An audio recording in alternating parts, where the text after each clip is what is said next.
আগামী ৭ দিনের মধ্যে ঢাকার বায়ু দূষণ রোধে ব্যবস্থা নেওয়ার নির্দেশ দিয়েছেন হাইকোর্ট। একই সঙ্গে আগের ইট ভাটা, গাড়ির কালো ধোঁয়া বন্ধ সহ ৯ দফা আদেশও বাস্তবায়ন করতে নির্দেশ দেওয়া হয়েছে। পরিবেশ অধিদপ্তর, সিটি কর্পোরেশন সহ ১১ জন বিবাদীকে এ আদেশ পালন করতে নির্দেশ দেন। আদেশ বাস্তবায়ন না হলে আদালত অবমাননার মামলা করা হবে বলে জানান নির্দেশকারী আইনজীবী মঞ্জিল মোর্শেদ। বিচারপতি ফারহা মাহবুব ও বিচারপতি দেবাশিস রায় চৌধুরীর বেঞ্চ এ আদেশ দেন।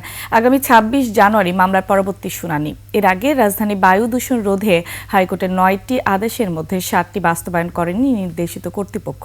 হাইকোর্টকে এ তথ্য জানিয়েছে আইনজীবী। মেঘনা গ্রুপ অফ ইন্ডাস্ট্রিজ, বাংলাদেশের অগ্রযাত্রায়, মানুষের আস্থায়।